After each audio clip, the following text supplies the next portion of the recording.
Bonjour, ici François Hébert pour l'Odyssée Formation en traductique et aujourd'hui on va voir un petit truc pour faciliter la recherche dans nos mémoires de traduction et aussi la mise à jour et la structure en général.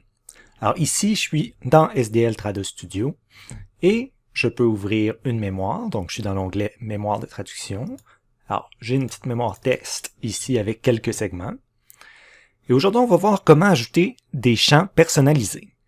Alors, on voit que par défaut, quand on enregistre un segment dans Studio, il nous enregistre ce qu'il appelle les champs système. Alors, la date dans laquelle le segment a été créé, la personne qui l'a créé, la dernière modification, donc la date qui l'a modifié, et la dernière utilisation. Mais ça se pourrait qu'on veuille ajouter des champs supplémentaires. Par exemple, on pourrait ajouter un champ client, on pourrait ajouter un champ projet, donc le nom du projet, des choses comme ça. Ce qui nous permettrait de faire des recherches filtrées dans notre mémoire de traduction. Donc, au lieu seulement de chercher un segment source pour avoir sa traduction ou vice-versa, on pourrait lui dire non seulement de faire une recherche d'un texte source, mais de seulement chercher dans les segments qui auraient le champ client égale bel ou le champ nom de projet égale projet X. Alors aujourd'hui, on va voir comment ajouter ces champs-là. Alors premièrement, il faut fermer la mémoire ici dans l'onglet mémoire de traduction.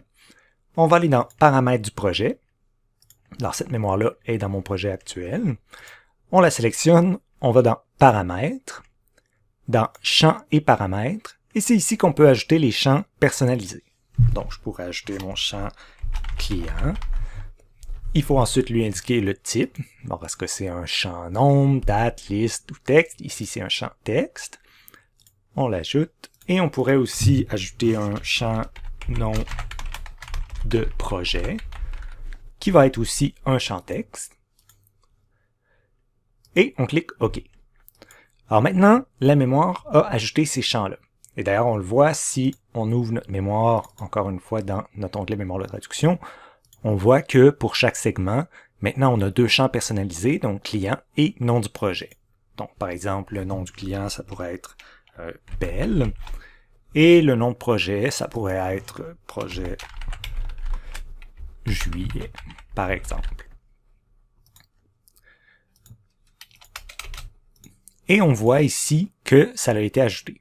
Donc on va valider les modifications. Et ici, pour notre segment, on a notre anglais et notre français, donc comme d'habitude. Mais en plus, on a des renseignements supplémentaires, donc le nom du client et le nom de projet. Alors, qu'est-ce que ça nous permet de faire? Ça nous permettrait de faire des recherches filtrées. Donc, par exemple, je pourrais ajouter un nouveau filtre, l'appeler filtre recherche client, par exemple. Donc, le nom n'a pas vraiment d'importance. Et ajouter le filtre. Donc, je pourrais lui demander, dans ma recherche, je veux que le client soit égal à Belle. Alors là, je pourrais même pas lui donner de texte source à chercher ou de texte cible, je pourrais lui dire, sors-moi donc seulement tous mes segments pour le client Belle. Donc, j'effectue la recherche, et voilà, j'ai seulement mes segments pour lesquels le client est Belle. Et je pourrais faire des filtres avec la même chose pour le projet, ou les deux en même temps. Donc, si j'avais plusieurs projets, je pourrais dire, sors-moi les segments seulement du client Belle et le projet juillet, ou peu importe. Donc, on peut vraiment faire autant de champs qu'on veut, et faire des recherches avec autant de filtres qu'on veut. Alors, ça c'est pratique parce qu'on peut aller dans la mémoire de traduction, modifier directement les segments. Alors, si vous avez déjà traduit des segments et vous voulez venir ajouter ces renseignements supplémentaires-là, c'est comme ça qu'on fait. Mais ce qui est encore plus utile, c'est que ces renseignements-là soient ajoutés au fur et à mesure qu'on traduit. Par exemple, si je ferme ma mémoire ici, et je retourne dans les paramètres du projet, alors, j'ai ma mémoire ici encore une fois, et je vais aller dans « Mettre à jour ». Et ici, on voit, j'ai le client et le nom du projet.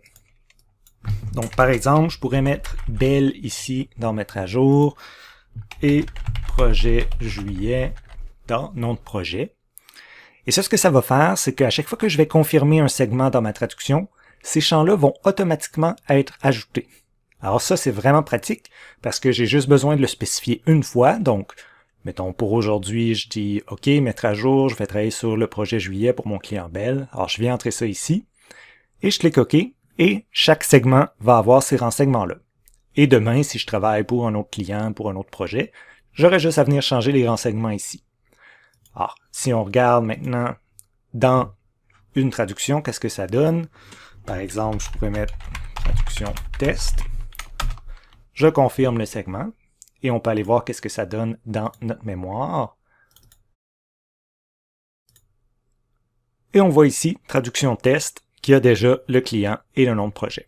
Alors là, il me sort seulement ces deux segments-là parce qu'on est encore avec le filtre de recherche. Donc, je pourrais enlever les filtres. Et on voit ici mon nouveau segment, encore une fois, directement avec le client et le nom de projet. Alors, on voit que ces champs-là peuvent ajouter énormément de flexibilité et avec seulement une petite gestion, ça peut vraiment faciliter la mise à jour parce que c'est facile de retrouver nos segments et aussi faciliter nos recherches. Et surtout, n'hésitez pas si pour vous l'informatique c'est un peu complexe et vous vous sentez pas à l'aise et vous voulez aller plus loin, vous avez seulement à m'envoyer un message en remplissant le formulaire de séance gratuite et vous allez avoir un appel privé avec moi gratuit dans lequel on va pouvoir parler de votre situation et comment on peut avancer ensemble. Et pour postuler, vous avez seulement à cliquer le lien en dessous de la vidéo. Alors sur ce, je vous souhaite une bonne journée et je vous dis à très bientôt!